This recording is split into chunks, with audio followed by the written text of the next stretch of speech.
Hello everyone. अगर India में लोगों से ये पूछा जाए कि इंडिया में लॉ बनाने की पावर किसके पास है, तो आई थिंक ये सभी को पता होगा कि सेंटर में ये पावर होती है पार्लियामेंट के पास और वहीं स्टेट में ये पावर होती है स्टेट लेजिस्लेचर के पास। लेकिन अगर वहीं पर ये पूछा जाए कि ये कैसे डिसाइड किया जाता है कि किस मैटर पर कौन लॉ बनाएगा, या फिर क्या एक ही मैटर पर सेंटर और स्टेट दोनों लॉ बना सकते हैं, और अगर ऐसा हुआ तो ऐसे केसेस में आपको कौन सा लॉ फॉलो करना होता है, तो मुझे लगता है इस बात की नॉलेज बहुत ही कम लोगों को होगी।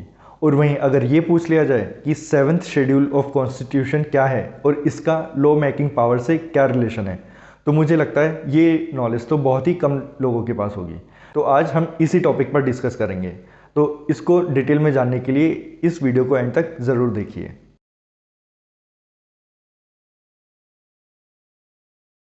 तो देखिए, इस टॉपिक को डिटेल में डिस्कस करने से पहले अपन एक चीज़ क्लियर कर लेते हैं कि वर्ल्ड में कंट्रीज मोस्टली दो टाइप के सिस्टम फॉलो करती है। पहला है फेडरल, दूसरा है यूनियन सिस्टम। इसका क्या मतलब होता है? इसका मतलब ये होता है कि जो फेडरल सिस्टम है उसके अंदर जो पावर है वो दो लेवल पे डिवाइड होती है। एक होता है सेंटर, दूसरा होता है आपके स्टेट्स। तो इस तरीके से पावर को दो लेवल पे डिवाइड किया जाता है। वहीं अगर अपन यूनियन की बात करें तो पूरी पावर एक ही लेवल पे होती है, यहाँ पे कोई सेंटर और स्टेट का डिवीज़न नहीं होता है। तो आई थिंक आपको ये समझ में आ गया होगा कि federal system and union system में क्या डिफरेंस होता है। तो अगर अपन इंडिया की बात करें तो देखिए, इंडिया फॉलो करता है फेडरल सिस्टम, यानी कि यहाँ पर है एक सेंट्रल गवर्नमेंट और दूसरी तरफ है एक स्टेट गवर्नमेंट। तो इस बेसिस पे पावर का डिवीज़न किया हुआ है। तो इस वजह से जो क्वेश्चन आता है वो ये होता है कि कैसे ये डिसाइड किया जाएगा कि किस मैटर पर कौन लॉ बनाएगा। तो देखिए, इस प्रॉब्लम को सॉल्व करने के लिए हमारे कॉन्स्टिट्यूशन में क्लियर प्रोविज़न दिए हुए हैं। तो उसके लिए जो हमारे कॉन्स्टिट्यूशन में प्रोविज़न है वो है हमारे पार्ट 11 चैप्टर 1 के अंदर।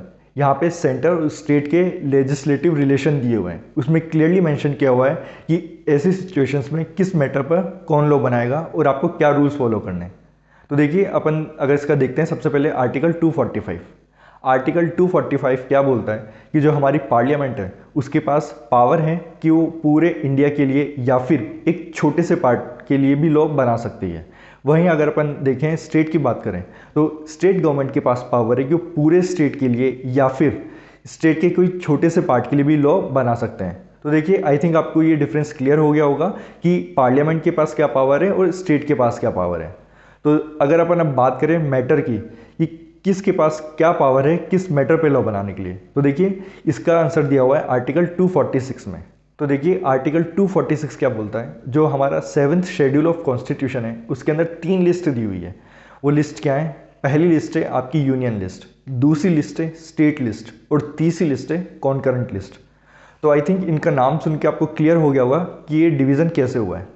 फिर भी मैं आपको क्लियर कर देता हूँ। देखिए, जो यूनियन लिस्ट है उसके लिए एक्सक्लूसिव पावर है हमारी पार्लियामेंट के पास कि वो उस लिस्ट में जो भी मैटर दिए हुए हैं उसके ऊपर लॉ बनाए। वहीं जो स्टेट लिस्ट है उसमें पावर है स्टेट लेजिस्लेचर के पास कि उन मैटर्स पे वो लॉ बनाए जो स्टेट लिस्ट में दिए हुए हैं। अब जो तीसरी लिस्ट आती है वो है कॉन्करेंट लिस्ट। तो देखिए, कॉन्करेंट लिस्ट का इशू क्या है कि जो भी मैटर कॉन्करेंट लिस्ट में दिए हुए हैं उसके ऊपर parliament as well as state legislature भी लॉ बना सकते हैं। तो अब आपको क्लियर हो गया होगा कि जो कॉन्करेंट लिस्ट है उसमें पावर दोनों के पास है, state as well as parliament. देखिए, यूनियन लिस्ट में कौन से मैटर आते हैं? जो मैटर आपके नेशनल इंपॉर्टेंस के हैं। फॉर एग्जांपल डिफेंस रिलेटेड जो लॉज हैं वो पार्लियामेंट बनाएगी। वहीं अगर अपन स्टेट की बात करें तो स्टेट लेजिस्लेचर के पास पावर है कि उन मैटर पे लॉज बनाए जो स्टेट के लिए इंपॉर्टेंट है। फॉर एग्जांपल पुलिस स्टेट के अंडर आती है, इस वजह से स्टेट लेजिस्लेचर के पास पावर है कि पुलिस से रिलेटेड लॉज बनाए। वहीं कॉन्करेंट लिस्ट में वो मैटर्स हैं जो national as well as state level दोनों के लिए इंपॉर्टेंट है। For example education. तो एजुकेशन के लिए पार्लियामेंट और स्टेट लेजिस्लेचर दोनों के पास पावर होती है कि वो उनके ऊपर लॉ बना सकें। तो आई थिंक जो ये तीनों लिस्ट हैं उनका सिस्टम आपको क्लियर हो गया होगा कि ये कैसे काम करती हैं और इनको कैसे डिवाइड किया हुआ है। तो देखिए, अब अपन आते हैं अपने अगले टॉपिक पे।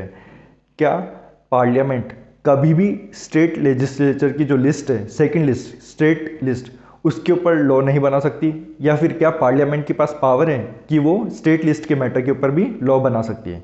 तो देखिए, ऐसी 3 सिचुएशन हमारे कॉन्स्टिट्यूशन में दी हुई है जब जो पार्लियामेंट है वो स्टेट लिस्ट के किसी भी मैटर पर लॉ बना सकती है। तो देखिए, जो सबसे पहला पॉइंट है वो है आर्टिकल 249 में दिया हुआ। 249 क्या बोलता है, उसके अकॉर्डिंग अगर जो हमारी राज्यसभा है उसको ये लगता है कि किसी भी मैटर पर जो स्टेट लिस्ट में दिया हुआ है उस मैटर पर पार्लियामेंट को लॉ बनाना चाहिए, तो राज्यसभा एक रेजोल्यूशन पास करेगी। उसके बाद जो पार्लियामेंट है उसके पास पावर आ जाएगी कि वो उस मैटर के ऊपर लॉ बना पाए। तो ये है हमारा पहला पॉइंट। तो अब देखिए अपन देखते हैं सेकंड पॉइंट। तो देखिए सेकंड पॉइंट जो दिया हुआ है वो दिया हुआ है आर्टिकल 250 में। आर्टिकल 250 क्या बोलता है कि in case of national emergency parliament के पास पावर होगी कि वो स्टेट लिस्ट में दिए हुए किसी भी मैटर के ऊपर लॉ बना सकती है। तो अपन आते हैं अपने थर्ड पॉइंट पे। तो देखिए थर्ड पॉइंट दिया हुआ है आर्टिकल 252 के अंदर। आर्टिकल 252 क्या बोलता है, देखिए अगर कभी भी दो या दो से ज़्यादा स्टेट को ये लगता है कि कोई भी ऐसा मैटर जो स्टेट लिस्ट में दिया हुआ है उसके ऊपर पार्लियामेंट को लॉ बनाना चाहिए उस पर्टिकुलर स्टेट्स के लिए, तो ऐसे केसेस में उन स्टेट्स का स्टेट लेजिस्लेचर जो है वो एक रेजोल्यूशन पास करेंगे और उस रेजोल्यूशन के पास होने के बाद पार्लियामेंट उस टॉपिक के ऊपर लॉ बना सकती है जो उन स्पेसिफिक स्टेट्स में ही एप्लीकेबल होगा। तो आई थिंक अब आपको समझ में आ गया होगा किन सिचुएशन के अंदर पार्लियामेंट स्टेट लिस्ट के ऊपर भी लॉ बना सकती है। तो अब अपन देखते हैं तीसरा टॉपिक, जो कि है कि अगर जो मैटर्स कॉन्करेंट लिस्ट में दे रखे हैं उनके ऊपर स्टेट और पार्लियामेंट लॉ बना दे तो ऐसे केसेस में क्या होगा। तो देखिए इसका आंसर दिया हुआ है आर्टिकल 254 में। आर्टिकल 254 क्या बोलता है, अगर ऐसी सिचुएशन आती है जिसमें एक ही मैटर पर स्टेट लेजिस्लेचर एंड पार्लियामेंट दोनों ने लॉ बना रखा है तो ऐसे केसेस में पार्लियामेंट के द्वारा बनाया हुआ लॉ फॉलो किया जाएगा। वहीं उसका एक एक्सेप्शन भी दिया हुआ है। फॉर एग्जाम्पल एक मैटर है जिसके ऊपर पार्लियामेंट ने लॉ बना दिया है, वहीं उसी टॉपिक पर स्टेट लेजिस्लेचर ने भी लॉ बनाया है, बट स्टेट लेजिस्लेचर अगर प्रेसिडेंट से परमिशन ले ले तो इस केस में उस पर्टिकुलर स्टेट में उस स्टेट लेजिस्लेचर का बनाया हुआ लॉ ही एप्लीकेबल होगा। तो अब आपको क्लियर हो गया होगा कि कॉन्फ्लिक्ट के केस में कौन सा लॉ फॉलो किया जाएगा। तो अब अपन एक लास्ट चीज़ देख लेते हैं। तो जैसा कि मैंने आपको बताया कि 7th शेड्यूल में 3 लिस्ट दी हुई है जिसके अंदर सारे मैटर्स डिफाइन किए हुए हैं कि किस मैटर पर कौन लॉ बनाएगा। बट ऐसा भी तो हो सकता है कि कोई ऐसा मैटर हो जो इन तीनों लिस्ट में भी नहीं दिया हो, ऐसा पॉसिबल है। तो ऐसे केसेस में उसके ऊपर लॉ कौन बनाएगा। तो देखिए इसके लिए भी दी हुई है हमारे पार्लियामेंट की रेसिडरी पावर। तो देखिए रेसिडरी पावर जो है वो दी गई है आर्टिकल 248 में। तो आर्टिकल 248 क्या बोलता है कि कोई भी ऐसा मैटर जो किसी भी लिस्ट में मेंशन नहीं किया गया है तो उस मैटर पर लॉ बनाने की पावर होगी पार्लियामेंट के पास। तो देखिए अब आपको समझ में आ गया होगा कि मेजर पावर जो है वो पार्लियामेंट के पास है। पार्लियामेंट यूनियन लिस्ट पे लॉ बना सकती है, पार्लियामेंट कॉन्करेंट लिस्ट पे लॉ बना सकती है, उसके साथ ही कुछ एक्सेप्शनल सर्कमस्टांसेस में पार्लियामेंट स्टेट लिस्ट पे भी लॉ बना सकती है।